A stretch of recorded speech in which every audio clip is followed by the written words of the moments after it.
बिहार में बिना कास्ट वाली पॉलिटिक्स की बात करना बेईमानी है।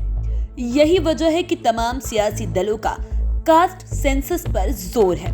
इतना ही नहीं, बिहार में अब कास्ट के नाम पर बड़े महापुरुषों और नेताओं की जयंती मनाने की होड़ शुरू हो गई है। भगवान परशुराम जयंती, सम्राट अशोक जयंती, स्वामी सहजानंद जयंती और इसी कड़ी में 23 जनवरी को पटना में महाराणा प्रताप के सम्मान में स्वाभिमान दिवस भी मनाया गया। हालांकि पटना में जेडीयू की ओर से आयोजित इस कार्यक्रम को बिहार के सियासी गलियारे में किसी ने राजपूतों की रैली कहा तो किसी ने राजपूतों का महाजुटान कह दिया। ऐसे में आज हम आपको स्वाभिमान दिवस के 5 सियासी मायने बताने वाले हैं। सबसे पहले 5वें नंबर की बात करते हैं। दरअसल ये पूरा कार्यक्रम जेडीयू की ओर से किया गया था। इसके आयोजक भी जेडीयू के उपाध्यक्ष सह एमएलसी संजय सिंह थे।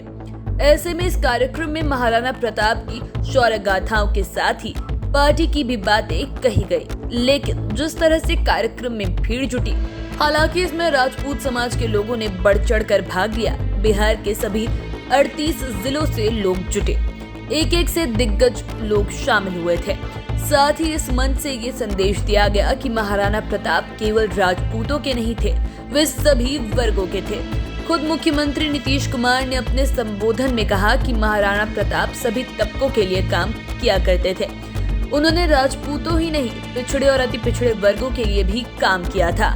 मुस्लिमों और महिलाओं तक के लिए महाराणा प्रताप ने काम किया और हम लोग भी उनके बताए रास्ते पर चल रहे हैं। इसके साथ ही कार्यक्रम के माध्यम से सभी वर्गों को मैसेज भी दिया गया कि हम लोग सबों के साथ हैं। अब बात करते हैं 4थे नंबर की। स्वाभिमान दिवस कार्यक्रम के माध्यम से पार्टी ने ये मैसेज दिया है कि वह स्वर्णों को एक मंच पर लाना चाहता है और राजपूत समाज की तरह बाकी स्वर्ण कास्ट एकजुट हो। दरअसल स्वर्ण वोटरों में राजपूत के साथ ही भूमियार, ब्राह्मण और कायस्थ आते हैं और स्वर्ण वोटरों पर बीजेपी शुरू से अपना अधिकार मानती आई है। हालांकि ये भ्रम अब टूटता जा रहा है। स्वर्ण वोटर भी अब अलग अलग राजनीतिक दलों में बंटते जा रहे हैं। पिछले कुछ चुनावों में भूमिहार वोटरों का आकर्षण आरजेडी की ओर बढ़ रहा है। ये उपचुनाव में देखने के लिए भी मिला। ऐसे में महाराणा प्रताप के नाम राजपूतों का माह जुटान कर ये बताने की कोशिश की गई है कि वे उनके शुभचिंतक हैं। भीड़ दिखाकर आयोजकों ने ये भी बताने की कोशिश की है कि बाकी स्वर्ण जातियां भी एकजुट होकर यहाँ आई है। हालांकि ये बाद में पता चलेगा कि इसका प्रभाव बाकी जातियों पर पड़ा या नहीं। अब बात करते हैं 3रे नंबर की। 3रे नंबर पर आनंद मोहन की चर्चा करते हैं। बता दें कि आनंद मोहन राजपूत समाज का बड़ा चेहरा है। वे डीएम हत्याकांड मामले में उम्र कैद की सजा काट रहे हैं। हालांकि उनकी सजा पूरी हो गई है, लेकिन टेक्निकल पेच के कारण उनकी रिहाई अब तक नहीं हो पाई है। एक समय था जब वे मुख्यमंत्री का चेहरा हो गए थे, लेकिन समय का पहिया ऐसा घुमा कि किस्मत ने धोखा दे दिया। लेकिन आनंद मोहन आज भी राजपूत समाज के बड़े कद वाले नेता हैं। उनका अपने समाज पर जबरदस्त प्रभाव है। खासकर युवाओं में उनका जबरदस्त क्रेज है।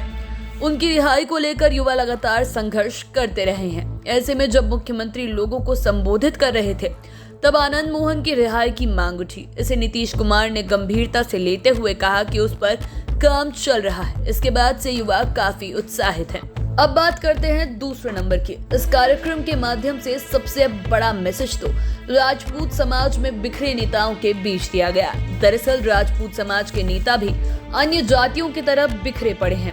हर दल में आपको राजपूत नेताओं की बड़ी बड़ी लॉबी मिल जाएगी। खासकर चुनाव के समय ये लॉबी और अधिक एक्टिव हो जाती है। फिर तो सभी को एकजुट रखना पार्टी आला कमान के लिए मुसीबत हो जाता है और ये संकट जेडीयू में भी है। इसीलिए साल 2024 और 25 के चुनावों को ध्यान में रखते हुए अभी से ही इसकी तैयारी शुरू कर दी गई है, ताकि नेताओं के बीच जो भी गिले शिकवे हैं उसे समय रहते सॉर्ट आउट कर लिया जाए। कार्यक्रम के आयोजक संजय सिंह ने मंच से कहा भी था कि कार्यक्रम को सफल बनाने के लिए नेताओं के बीच एकता का संदेश देने के लिए वे और उनकी टीम बिहार के 38 में से 37 जिलों का दौरा कर चुके हैं। केवल वे लोग किशनगंज में नहीं गए थे।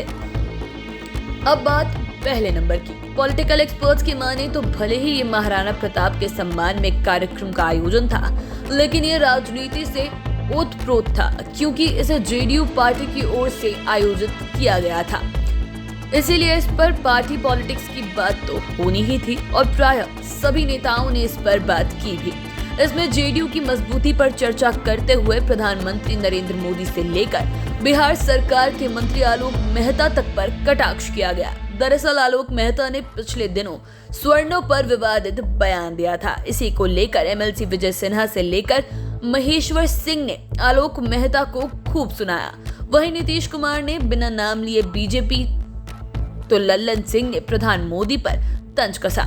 कार्यक्रम का लबोलुआब यही रहा कि मुख्यमंत्री नीतीश कुमार के कामों की आयोजकों ने मंच से खूब तारीफ की। इतना ही नहीं, कार्यक्रम की सफलता के लिए महीनों से आयोजक की टीमें जिलों में रन कर रही थी। इस साथ ही नीतीश कुमार के कार्यों को गिनवा रही थी। इसका पॉजिटिव असर देखने को भी मिला। लेकिन अब ये देखना जरूरी है कि चुनावों में जेडीयू को इसका कितना लाभ मिलने वाला है। लेकिन ये भी सच है कि कार्यक्रम के माध्यम से नीतीश कुमार के कामों को लोगों के बीच पहुंचाने में जेडीयू की टीम ने सार्थक भूमिका निभाई है। आप चैनल के साथ बने रहें। अगर इस वीडियो को फेसबुक पर देख रहे हैं तो पेज को लाइक करें, यूट्यूब पर देख रहे हैं तो चैनल को सब्सक्राइब करें। धन्यवाद।